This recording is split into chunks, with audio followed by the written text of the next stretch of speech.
Alasan kenapa gue kabur dari Konoha, Indonesia. Persentase lo yang alasannya kabur dari negara Indonesia ini mungkin bisa jadi bersifat lo itu amburadul memang ya, jati diri lo. Karena sifat lo bisa dibeli, terutama dari negara-negara asing. Kenapa lo mengangkat-ngangkat orang asing, terutama Australia, negara kanguru tersebut? Pertama, sejak koar-koarnya Veronica Kauman mengangkat Amerika dan Australia sebelumnya, itu adalah dia sudah keluar dari negara Republik Indonesia ini, bukan menjadi warga Indonesia lagi, melainkan dirinya sudah dibeli oleh negara asing untuk membuat propaganda.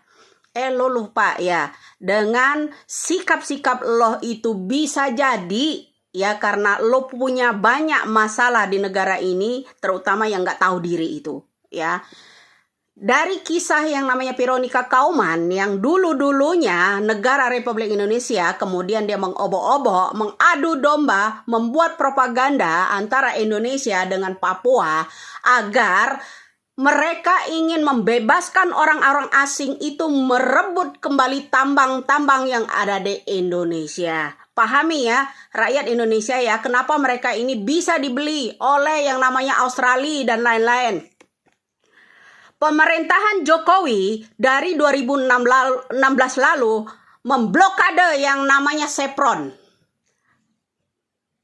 Ingat ya, pemerintah Jokowi telah memblokade yang namanya Chevron dari negara Australia yang saham mereka sudah dihapus oleh Bapak Jokowi sejak beberapa tahun lalu. Itu alasan kenapa Bima mengangkat-angkat yang namanya negara Australia, karena Australia sudah tidak memiliki saham lagi di negara kita, terutama di pertambangan. Oke, itu kenapa harga-harga diri mereka ini bisa dibeli oleh negara asing. Itu ya, banyak orang hanya menanggapi omongannya dia, menyindir tentang kepemerintahan Lampung. Bukan itu tujuannya. Ada seseorang yang menggiring seorang Bima agar mempropaganda sama persis dengan Veronica Kauman, karena diblokadenya saham oleh Bapak Jokowi negara Australia beberapa tahun lalu.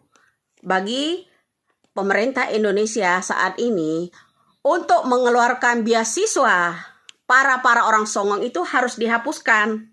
Hati-hati, mereka akan menjadi serigala berbulu domba untuk mempropaganda